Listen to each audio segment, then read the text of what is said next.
Bon matin tout le monde, bienvenue dans On jase de chasse, de pêche, de plein air avec moi-même Steph Monette, j'espère que vous allez bien. Et tabarouette, que ça on vient, c'est un méchant thème, t'as la veille de partir.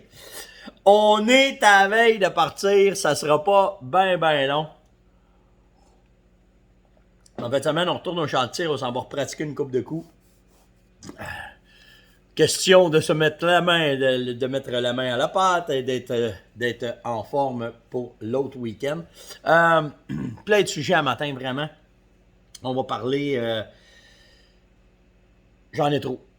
J'en ai trop, fait que je suis aussi bête de commencer tout de suite. Je vais parler de tir, je vais parler de cheptel, du boon, des habitats. Mais avant tout, la gagnante, parce que là, c'est une gagnante. Hey, merci d'avoir été dans le coach de chasse. Hein. Vous avez pété des scores sur les photos. J'ai reçu pas loin de 450 photos. C'est malade. Je les ai toutes regardées. Il m'en restait une coupe à matin. Je vais pas toutes passer à travers. Mais la gagnante du kit 139 est, j'ai bien dit la gagnante, Sonia Paquette. Alors Sonia, bravo. Je t'invite à venir me rejoindre sur Messenger et venir me donner tes informations en privé. Puis on va s'organiser pour t'envoyer ton produit. Puis là, j'en fais un autre. Je fais un autre concours. Là, il faut que je le marque en bas parce que je vais l'oublier à la fin. Je fais un autre concours. Là, je vais faire tirer un ensemble 140 pour le chevreuil. Une fois l'orignal, une fois le chevreuil. Puis, ça va être quoi? Qu'est-ce que je vous demande?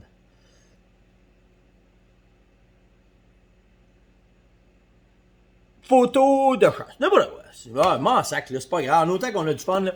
Mettez-moi des photos de récolte. Là, c'est des photos de groupe de chasse. Mettez-moi une photo de récolte. Plus possible chevreuil. Je vous le dis, si vous mettez une photo de récolte de chevreuil, ça va vous aider. Mais peu importe. Parce qu'il y en a qui vont pas au chevreuil, qui ont un gars à poule. On fera pas de discrimination dans le coach. Fait que, allez-y avec ça. Fait qu'on fait tirer un ensemble 140 pour une photo d'une récolte que vous avez eue. Soit votre plus belle récolte, la plus belle histoire de votre récolte, peu importe. Mais vous mettez une photo de votre récolte. Hey, à matin, là, j'ai reçu mon abonnement de la revue Sentier Chasse et Pêche. Je vais vous parler de deux affaires matin. La première, je vais vous parler d'un petit article vraiment intéressant. Puis, je connais l'histoire en arrière de cette photo-là. Puis, je vais vous parler surtout de l'histoire de cette photo-là. Dans la page, attendez une minute, dans la page 9, ils disent le pigarde empereur immigrant. Il y a eu 7 oiseaux-là. Je vais se les placer, vous le voyez bien. Là. Il y a eu 7 oiseaux-là qui s'est ramassé en Gaspésie. Puis, il n'est pas supposé être cette pantoute. C'est un oiseau de proie qui est supposé être en Sibérie ou au Japon. Et là, vous le savez peut-être pas, mais cette photo-là, comme ça, savez-vous pourquoi que ça prouve que c'est bel et bien un pigarde empereur et que la photo a été prise au Québec? À cause des 3 moineaux que vous voyez en entour, les carouges à épaulettes. Puis, il y a juste une personne qui pouvait mettre un terme comme ça, bougez pas, là, je vais dire, ok, c'est ça. Il dit, son observation est considérée par plusieurs comme une méga rareté. Ce qui peut dire, on remarque sur cette photo exceptionnelle le houspillage répété des carouges du Québec souhaitant la bienvenue à l'empereur. Une houspillage, là, il y a une personne avec qui j'ai été à la chasse qui est capable de sortir ce mot-là, puis c'est M. Lessard. M. Lessard, si vous ne le connaissez pas, c'est Sylvain Lessard. C'est lui ici, là. C'est un monsieur-là ici. M. Lessard est le, je vais juste donner son titre, rédacteur en chef depuis peu de temps de la revue Sentier Chasse et Pêche. Puis ceux qui ne le savent pas, M. Lessard est un ami à moi. Et M. Lessard, je le connais depuis belle lurette parce qu'on a fait de la télévision ensemble, on a chassé ensemble, on a fait des films ensemble, on a chassé le chevreuil ensemble, puis pas businessman, mais en chum. Puis Sylvain, c'est le seul gars que je connais, ben, de toute façon, tu sais, je vous ai déjà parlé de personnes d'exception au Québec. Oui, ben c'est ça, matin, le soleil, il fait trop ça, mettre mes lunettes. Je vous ai parlé de personnes d'exception qu'on a au Québec. Tu sais, je vous ai parlé des Dante, de la quincaillerie Dante avec Rudy puis sa famille, avec Elena, Stefano. J'aime ça, moi, quand je suis capable de vous trouver des affaires que, avant que la fin des temps arrive, que vous sachiez que ces personnes-là sont là. Puis Sylvain Lessard fait partie des personnes d'exception. Pourquoi je vous dis ça? Parce que pour avoir la chance de le connaître très bien, mais où est-ce que ce gars-là s'est démarqué dans ma vie, dans tout ce que j'ai fait à la chasse, puis à la pêche, puis au trapage, c'est quand mes fils étaient petits, Sylvain chassait avec moi beaucoup dans ce temps-là. La vie fait que des fois, on se met à chasser ailleurs, puis la pandémie a fait que on peut pas se voir autant qu'on veut, OK? Sauf que, ça me fatigue la lumière matin, bien fatanant, mon matin, ça. Bon, comme ça. Sauf que, Sylvain, quand je trappais beaucoup avec Yann, ben, ce que ça faisait, c'était mieux, là. Ce que ça faisait, c'est que, mettons qu'on faisait une récolte. Exemple, ramasse un castor. Sylvain, là, il pognait le castor, là, il l'étalait dans la cabane à chevreuil, il le rouvrait, puis il nous montrait tout. Il nous montrait si c'était une femelle, si c'était un mâle. Il nous montrait son système d'ovulation. Il nous montrait pourquoi il y a une petite griffe en arrière, de la patte en arrière du castor. Sylvain était tout capable de me dire ça. Je vais vous conter une anecdote. À un moment donné, j'étais avec ce gars-là, on était à la chasse ensemble à l'orignal. Un orignal, ça pèse coupe de 100 livres. Hein? Puis Sylvain, il est biologiste. C'est un gars de terrain. Puis il a été souvent engagé par le Service canadien de la faune pour répertorier des oiseaux. Parce que sa spécialité, c'est de reconnaître les oiseaux, de les identifier. C'est le seul gars que je connais qui est capable de dire un oiseau juste par son cri, c'est un mâle ou une femelle. C'est le seul gars que je connais, que j'aurais jamais pensé ça, mais qu'à un moment donné, on est arrivé devant un énorme sapin ou épinette. Là, il va me dire, t'avais pas le bon arbre, en tout cas. Un gros arbre qui ressemble à un sapin et une épinette, puis qui m'a expliqué qu'il y avait 3 écosystèmes juste dans cette épinette-là, qu'en haut, ça servait une sorte d'oiseau, au milieu, ça servait une sorte d'oiseau, puis en bas, ça servait une sorte d'oiseau. Fait qu'imagine quand tu es avec un gars de même à la chasse, tout ce qui peut te sortir. Et cette fois-là, on est après prospecter, on cherche une bébite qui pèse 1000 livres, qui est un orignal. Moi, là, quand je fais ça, je suis concentré, puis on vient de faire une run dans le bois, on rembarque dans le truck, puis j'ai dit, je vais aller faire ce bout de chemin-là, on va aller voir si on ne verrait pas des affaires dans le bois, ou on ne verrait pas des signes pour pouvoir repartir et repogner le bois. Et là, tu sais, t'es le même, tu roules bien tranquillement, puis là, tu regardes dans le bois, tu es comme ça, puis tu es concentré, puis tu charges. Un moment donné, il fait « Wow! » Et tabarnak. Tu viens de même. Là, qu'est-ce que j'ai pas vu? Parce qu'il regarde sur le même bord que moi. Recule. Tabarnak. Qu'est-ce que là? Avec tes yeux qui viennent longs de même, gros de même, puis là. Qu'est-ce qu'il a vu que j'ai pas vu? Ça pèse 1000 livres. Donne-moi des jumelles. Donne les jumelles. Il regarde. Il dit, ah ben, tabarouette. C'était là. Qu'est-ce que tu vois? Il dit, il y a un pit d'Amérique. Hein? Check le pit d'Amérique dans le fond avec les jumelles. Check ça. Le gars, qu'est-ce que c'est ça? Là, je cherche. Je te vois un petit 5 grammes de moineau long de même. Je dis, ouais. Ça fait quoi? Il dit, cet oiseau-là n'est pas supposé être ici à cette date-ci. Il a migré plus vite. Je comprends vraiment pas pourquoi il est rendu là. Et il va falloir que je le déclare au Service canadien de la faune parce que c'est une observation très rare. Écoute-moi bien, le sort. La prochaine fois que tu me fais virer le cœur pour un pit d'Amérique, c'est toi que je m'envoie avec le pit. M'attendais de voir un orignal, moi. Lui, il était... C'est ça, chasser avec M. Lessard. C'est un professeur à Duchesnier pour la faune, exactement. Il donne les cours de chasse, les cours de pêche, les cours de propane. Il amène les jeunes sur le terrain. Fait que c'est ça, chasser avec un gars de même. Puis, dans tout ce que j'ai fait avec lui, il y a tout le temps quelque chose. Il est tout le temps capable. J'ai jamais fait un voyage avec M. Lessard que c'est pas arrivé que j'ai pas appris de quoi. Parce que ses connaissances, je vous le dis là, souvent j'ai dit à Sylvain, tu dois avoir une émission de télévision pour toi parce que tu es plus que Steve Irwin. Si vous connaissez Steve Irwin, c'est le gars des crocodiles qui s'est fait piquer par une raie puis qui est mort, là, mais le gars qui est en Australie puis qui c'en est un gars de même. Avec un vocabulaire de... Fait qu'imaginez les deux extrêmes d'un pick-up. Un professeur d'école et un gars de terrain comme moi, c'était vraiment hot. Mais n'empêche que c'en est une personne d'exception qu'on a au Québec, c'est un monsieur Lessard-là. Puis maintenant, ben, on est chanceux parce qu'il est rendu rédacteur en chef pour la revue Sentier Chasse et Pêche. Fait que si vous avez une chance, allez lire ses articles, allez voir comment est-ce que c'est. C'est un, imaginez comme chasseur d'oiseaux migrateurs, comment est-ce qu'il est. OK? C'est un grand spécialiste qu'on a au Québec. Vraiment un spécialiste. Un gars avec de la boîte autour des bottines, c'en est un, ça, un vrai. Donc, hommage, M. Lessard, ce matin à vous. Et je suis pas mal sûr qu'ils vont m'envoyer un texto, ils vont m'appeler bientôt. Là. Mais vraiment, puis si vous avez une chance, allez vraiment voir la photo du Pigarde. Du Pigarde Royal, puis il y a plein d'affaires là, dans la revue. Tu sais, ça a l'air de rien, on a deux revues au Québec. On a celle-là, puis on a Sentier, puis on a Aventure. Puis tous les gars qui travaillent là-dedans, ça arrache le cœur. Puis les deux gars qui s'occupent de ces revues-là, c'est deux chums à moi en plus. Fait que vraiment, chapeau pour les deux revues, mais en matin, vraiment, double chapeau à M. Lessard pour... pour sa nomination, parce que je ne sais même pas si je vous l'ai dit, mais Sylvain est à l'aube de prendre sa retraite avec comme professeur.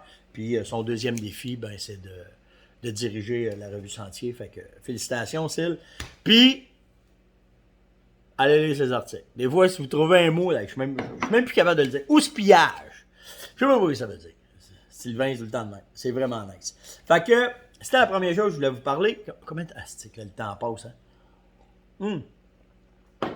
Un matin, je voulais vous parler de météo parce que on rentre dedans. Puis là, c'est important que vous suiviez votre météo quand vous chassez. Fait que ce matin, j'ai pris, naturellement, j'aime beaucoup windy.com pour me donner parce que c'est...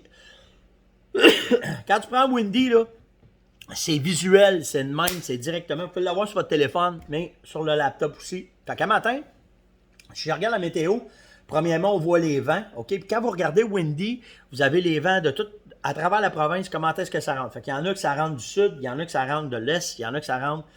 C'est plus nord-est, est. Un petit peu de vent ce matin.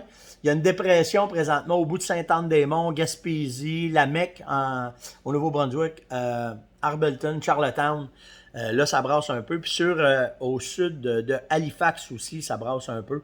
Fait qu'il doit y avoir pas mal de vent. Là, j'ai pas été jusque-là, mais ça brasse. Présentement, Parrain, il fait 7 degrés. Lebel-Squevillon, 10. Lassar, 10. Rouen, 12. Val-d'Or, 10. Mont-Laurier, 12. Pembroke, Ottawa, 13, 14. Montréal, 13. Trois-Rivières, 14. Québec, 13. Ça, c'est pas mal tout pareil. Hein? Bécomo, 12. Sept-Îles, 11. Havre-Saint-Pierre, 11. Saint-Georges, il faut que je parle de ma gang de la Beauce parce que quand j'en parle pas, ils viennent me le dire. 13 degrés, fait que ça se tient là-dedans. Si on s'en va vers le week-end, ben le week-end, il y a de l'air à être popé quand même. Le vent va être nord-nord-ouest. Dans l'après-midi, ça va se tenir dans les 14-15, Montréal 22, fait que ça va être popé. Le matin, ça a de l'air de quoi?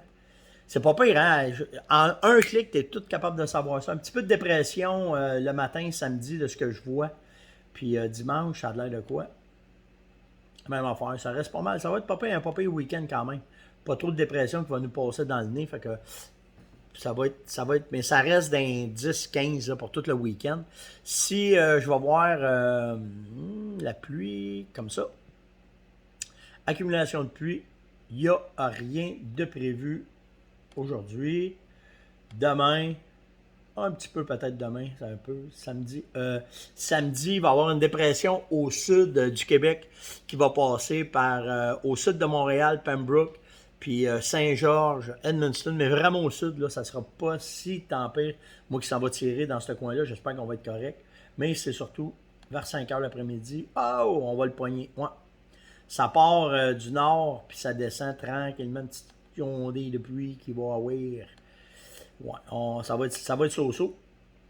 Puis dimanche c'est passé. Dimanche, il n'y aura plus rien. Fait qu'on va être quand même pas pire. Mais samedi, si je regarde par Windy, vous irez voir, hein. C'est une application vraiment, vraiment, vraiment intéressante. Vous voyez tout. Puis en bas, là, il y a une barre. Là, puis si vous cliquez sur la barre, vous voyez les journées jeudi, vendredi, samedi, dimanche, en tout cas jusqu'au bout. Jusqu'à l'autre semaine pour une semaine. Puis en cliquant 11 heures, vous voyez comment est-ce que la température bouge. Il faut commencer à faire ça. Deuxième affaire que je vais checker après ça, c'est mes lunes. Comment est-ce que l'activité va se faire. Troisième affaire après ça, ma pression barométrique quand que je vais à la chasse. Fait que c'est important. Vous voyez comment est-ce que je la décortique? Bien, je fais ça à tous les matins avant de partir pour la chasse. La veille, voir comment est-ce que c'est. Parce que là, pas bien compliqué. Là. Si samedi, le matin, au nord, il y a une ondée de pluie qui s'en vient. Il va y avoir un changement de pression barométrique. Donc, si je regarde vendredi soir, exactement ça. Vendredi soir, il va y avoir une période d'activité assez intéressante vers... Bougez pas, 1h du matin, c'est pas bon. Ouais, ça va commencer vers à peu près 4-5 heures, puis la pression va se maintenir jusque dans l'après-midi, jusqu'au début de la matinée samedi. Fait que vous devriez, tout dépendant, parce que ça arrive du nord, puis ça descend vers le sud, c'est là que la pression va changer. Donc, à partant du nord, ça va être plus de bonne heure la période d'activité, puis en allant vers le sud, ça va être plus tard. Mais à grandeur du Québec, je vous dirais entre vendredi et samedi matin, vous devriez avoir des bonnes périodes d'activité qui vont se faire. Puis après ça, dimanche matin, il faut que vous soyez dans le bois. Parce qu'une fois que c'est passé, elle va être rendue dans le bout de Miramichi dimanche matin. Là, il est 3 heures, j'ai checké à 3 heures du matin, mais si je regarde à 5 heures, ouais, là, toute la matinée dimanche devrait avoir une bonne période d'activité. Parce que là, avant et après, il y a tout le temps un pic d'activité. Fait que c'est important de décortiquer ça. J'ai parlé de l'empereur. Ça c'est fait. Comment je suis rendu? Bon, je suis bon encore pour parler une couple de petites affaires. Il faut que je vous parle de ça. Je vous m'envoyais plein de sujets dans le coach de chasse, puis j'apprécie vraiment. Mais j'en ai au-delà de 500 qui rentrent. Je dois en avoir à peu près 60-70 par jour. Prenez-les pas mal si je l'enlève, OK? Si je ne la publie pas, prenez-les pas personnels, mais il faut quand même essayer de rester cadré dans ce qu'on a. Puis si vous avez des questions, venez me les poser sur Messenger. Mettez-les pas sur Coach de chasse. Des fois, j'en publie là, pour que vous m'aidiez à répondre. Mais les questions, c'est vraiment en privé sur Messenger. Puis s'il vous plaît, prenez-les pas mal. C'est pas parce que je veux pas vous publier, c'est parce que j'en reçois trop. Alors, il faut que je file. Comment est-ce que c'est? Des fois, vous m'envoyez 20 fois la même nouvelle, puis que j'en ai déjà parlé le matin dans On Jase. Fait que je veux vraiment pas froisser personne, je veux vraiment pas manquer de respect à personne, mais il faut quand même qu'on fasse une sélection des sujets qui peuvent être intéressants, qu'on veut publier sur le groupe. Fait que faut faire attention à ça. Puis j'ai encore de la misère. Je ne sais pas ce qui s'est passé dans le groupe, là. Facebook m'a restreint mes activités sur le groupe. C'est pour ça qu'il est plus tranquille. Je commence à pouvoir publier depuis hier, mais j'ai encore de la misère dedans. Il me met des patentes qui n'ont pas d'allure. Fait que ça devrait achever, là, mais c'est pour ça. Fait que s'il vous plaît, soyez pas frustrés si votre message, mettez-en là, c'est bon que vous les mettiez, mais soyez pas frustrés si je vous publie pas. C'est parce que il faut quand même faire une certaine sélection dans nos affaires, puis voir comment est-ce qu'on va le faire, puis qu'est-ce qui va en être avec ça. Marco m'a demandé, Stéphane, une question très importante sur la chasse au jackalope. Vous savez, la chasse au jackalope, je prends ça au sérieux. Puis là, ben, pourquoi j'en ai pas parlé dans les derniers mois, c'est que si les jackalopes écoutent l'émission, fait que si j'en parlais trop, ça les rendrait nocturnes, ils le savaient. Fait que Marco, je m'excuse de ne pas en avoir parlé tant. Puis là, ben, il me demande, la perte de velours du jackalope, ça fait quand? Ben, le jackalope, il n'y a pas de velours. Le jackalope, quand ça pousse automatiquement sur le bois. Puis, en tout cas, de ce qu'on a comme information, c'est ce que j'ai comme information. Et c'est ça. C'est comme ça que ça se fait. Ça pousse à peu près de 1 cm à l'heure. Fait que tu arrives un matin, ils n'en ont pas. Puis tu arrives l'après-midi, puis ça peut être un beau 8. Fait que c'est comme ça que c'est le jackalope. Fait que, soyez pas inquiets. Pourquoi que j'en parle pas? Il y en a plusieurs qui m'en ont parlé. Ben, si j'en parle trop, vu qu'ils écoutent l'émission, ben, ils tombent de nuit dans mon secteur. Fait que je pense pas y chasser cette année. C'est un peu... c'est qu'on divague avec ça. Ça n'a pas de question de bon sens. Fait que c'est ça pour le jackalope. Je vous promets, j'y vais à la chasse. Je vous promets que je vais à la chasse au jackalope. Si j'en récolte un, Joe de chez voyons, Si je suis pas bon dans les noms. JB Vulcanisation. Excusez-moi, là, il m'a fait un trailer pneumatique pour ça. Il a arrangé le truck à Yann de mettre une suspension pneumatique lui aussi, pour même qu'on mette le jackalope pour que quand on le transporte, ça se porte moins dur, puis que le crack, en tout cas, Joe s'est lancé là-dedans au fond, puis Steve Lantier, il attend pour pouvoir le monter, puis faire un montage de fou avec ça, parce que c'est exceptionnel. Là. Fait que... plein d'affaires qui vont arriver avec le jackalope. Je vous le dis, c'est qu'on n'a pas fini. Mais normalement, on va le tirer sur la neige. Fait que ça va aller après la chasse au chevreuil. Je veux passer ce matin un commentaire. Il y a Alain. Alain Lacroix, c'est un guide dans l'Outaouais. Tu sais, quand je vous ai dit qu'il ne fallait pas attendre pour se prendre en main, puis il fallait go y aller. Ben Alain, c'est Jean Larivière qui m'a envoyé ça, parce que Alain est dans l'Outaouais. Puis de son propre initiative, il a fait faire des pancartes sur ses territoires de chasse, puis probablement où est-ce qu'il guide. J'ai pas pu parler à Alain, c'est Jean qui m'a envoyé ça. Puis il dit, regarde qu'est-ce que le gars a marqué sur ses pancartes pour pouvoir passer le message, puis pour pouvoir éduquer. Sur ces pancartes, c'est marqué « Sauvons notre cheptel de chevreuil, laissons nos jeunes mâles vivre. 6 points et plus, s'il vous plaît. » Puis il dit RTLB, puis UPF. Alors, il y a peut-être ça. Il y a peut-être ça que là, si on commence à se prendre nous autres aussi en main, puis qu'on n'attend pas juste après le gouvernement, qu'on va être capable de faire de quoi. Je sais que c'est chiant quand t'as un gars qui, toi, tu fais attention à ton cheptel, puis t'en as un à côté de toi qui va clencher tes spikes. Mais dites-vous une affaire, OK? Sur 5 spikes, normalement, il y en a 3 qui passent. Puis si vous mettez tout dessus, ils ne passeront pas. Fait que s'il y en a qui ne sont pas assez éduqués pour comprendre comment est-ce qu'est le cheptel, puis qui en débarquent avec 2, l'année prochaine, 80% des spikes qui passent la première année se rendent aux 3 ans et demi et plus. Fait que pensez à ça. OK, mais bravo Alain pour cette initiative-là. Puis vraiment, vraiment, vraiment, c'est nice que tu aies fait ça. Donc, c'était l'ongeaz de ce matin. Il me reste des questions à répondre. Je vais y répondre demain parce que mon temps est fait. N'oubliez pas le concours. OK, venez me mettre une photo de votre récolte, votre plus belle histoire, votre plus belle récolte de chevreuil, votre plus belle... En tout cas, tout ce que vous pouvez. C'est pas grave si c'est pas de chevreuil, là, mais on essaie de se diriger vers le chevreuil un matin parce que je vais faire tirer un ensemble 140 demain matin pour vous remercier de participer. Vous devez être membre de coach de chasse. Donc, vous tapez sur Google coach de chasse Steph Monette. Vous allez rentrer directement dedans sur Google. Et là, vous demandez pour faire une adhésion, pour devenir membre du groupe. Et mettez votre photo. Puis si vous mettez votre photo, ben sur les Twitter aujourd'hui, c'était 400 quelques personnes. Puis c'est Sonia Paquette qui a gagné. Donc, on fait ça pour triper. On fait ça pour avoir du fun avec vous autres. Vraiment pour vous remercier d'être aussi fidèles, d'être aussi là. Puis la Ferme Monette, c'est un bon commanditaire. Je suis capable de m'organiser avec eux autres. Fait que on vous fait des cadeaux. Ceux qui ne connaissent pas les ensembles 139-140, permettez-moi de parler de notre partenaire qui est très généreux. Et ces 2 ensembles SAU qu'on a fait pour que vous ayez tous les produits en main, que quand vous allez aller soit à chasse à l'orignal, soit à chasse au chevreuil, l'orignal c'est le 139, le 140 c'est pour le chevreuil, que vous ayez tout en main pour faire à peu près n'importe quelle technique, que vous puissiez essayer les produits, puis celle qui vous allez aimer le plus, ben après ça, c'est des échantillons, vous allez pouvoir aller dans les boutiques de chasse et pêche et vous procurer les produits qui vont être dans les magasins. Ma plug est faite. Sur ce, passez une maudite belle journée. Faites attention à vous autres. Puis nous autres, on se voit demain matin. Moi, aujourd'hui, je fly dans le bois. Je m'en vais faire le tour de mes caméras.